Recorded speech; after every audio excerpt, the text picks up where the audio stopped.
Good morning সকলকে। আজকে ভ্লগটা একদম সকাল থেকে শুরু করলাম। এই কয়দিন কাজের চাপ এতটাই বেশি যে তোমাদের সাথে ডেলি ভ্লগ শেয়ার করতে পারছি না। সকালে উঠেই আগে রান্না বসিয়ে দিয়েছিলাম, কারণ বরমশাই কাজে যাবে।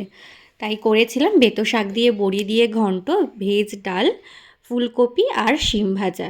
এই যে রান্না হয়ে গেছে, বরমশাইকেও খেতে দিয়ে দিয়েছি।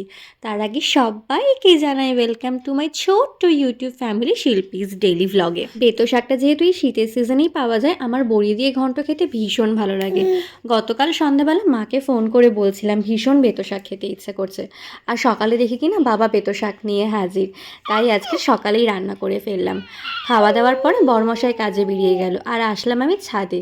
এই যে এই দেখো ফুল গাছগুলো, নিজের হাতে এই ফুল গাছগুলোকে তৈরি করেছি। যখন ছোট থেকে বড় করে দেখি ফুল ফুটছে, সেটার আনন্দই কিন্তু একদম আলাদা হয়। এদিকে গাঁদা ফুলগুলোও কিন্তু বেশ ভালো হয়েছে। অনেক রকমভাবে যত্ন করেছে, আর আজকের এই ফুলগুলো ফোটাতে আমার যেন কষ্টটা সার্থক হলো। ফুল গাছগুলোকে দেখে একটু জল দিয়ে আমি আবার নিচে গিয়ে স্নান খাওয়া দাওয়া করলাম। সন্ধ্যাবেলা মাম্মামের মামা আর মামি এসেছিল। তোমরা তো ওদেরকে আমার পুরানো ভিডিওতে দেখেছো। এখন যেহেতু ওরাও খুব ব্যস্ত, তাই সবসময় দেখা হয় না। আর এসে ওর সাথে কত গল্প করছে। অনেক দিন পরে পরে দেখা হলেও আমার মেয়ে কিন্তু ওদেরকে খুব ভালোভাবেই চেনে, তাই ওদের সাথে যখনই দেখা হয় খুব মজা করে।